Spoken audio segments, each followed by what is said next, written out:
All right, Mike Kozak back, Sore Fitness Blog.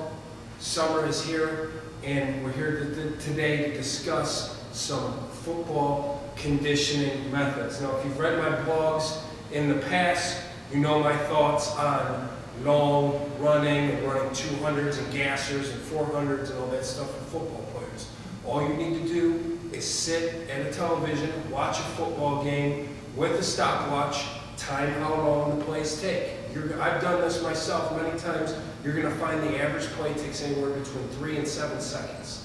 The rest periods between plays are somewhere between 20 and 40 seconds. All right, and then there's obviously timeouts and changes of possession and all that.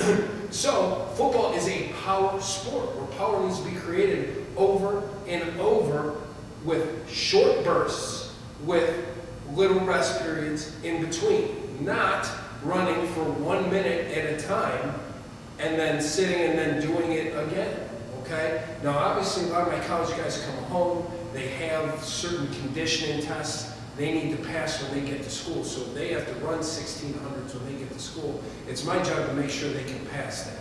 And even though it's not my focus point, because I know that that is not a great conditioning test for football, it is my job to get them ready. But we're also going to do many other things that are really football-specific conditioning that involve power in intervals that are conducive to the game of football. And that's what I'm going to show you in a second. Our normal model for my football guys, my college guys that come back, my high school varsity guys that I can do all their training with me, is a 5-day setup.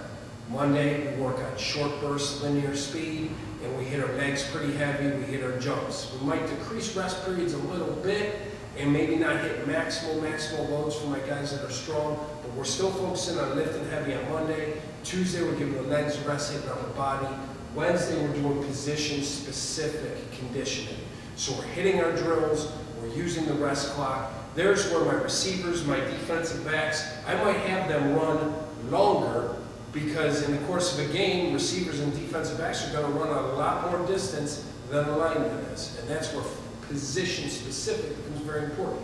Thursday's a day of rest. After 3 hard days of training, that body needs rest. Friday is specific conditioning for the game of football. And that's with this big boy right here, the sled. We use dumbbells, we use medicine balls, we use our body weight, we sprint with the sleds, we use all kinds of implements to the rest periods of a football game. So it's power-oriented, acceleration-oriented exercises and not just mindless amounts of running.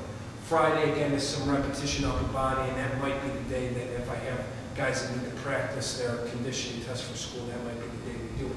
So here's how it works, okay? I'm just going to give you one very small piece of our specific conditioning for football. I might take these dumbbells right here.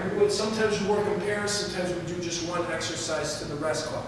For one, you must have that stopwatch. It's critically important, okay? For what I'm going to show you is I'm going to pair dumbbell squat jumps, which is like a plyometric, with a sled push, which is a specific strength exercise. I got this loaded up to 135. I can load it as heavy as 300-400 pounds for my linemen. I usually keep it in between 150, 250 for them. I'm not that warmed up, so I'm going to stick with 135. I'm not a lineman anyways. So I'm going to start with squat jumps. What I'm going to do is I'm going to do 4. I'm going to hit my clock for 30 seconds rest. I'm going to do a sled push for 10 yards. Okay?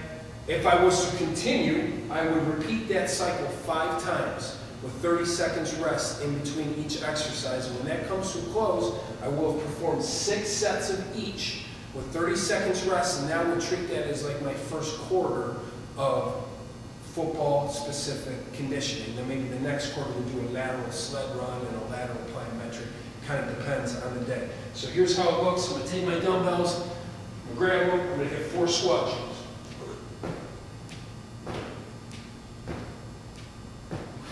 4, okay? A lot of power, triple extension.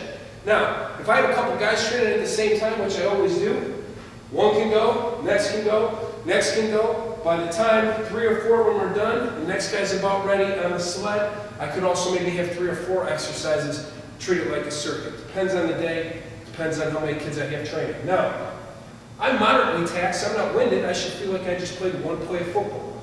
Clock's approaching 30 seconds. Get behind my sled.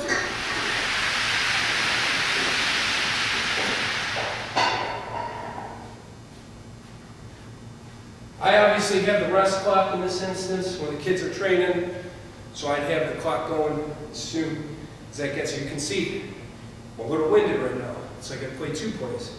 In about 20 seconds, I'm back up with squat jumps. Depends. I might go 30 seconds, increase to 40.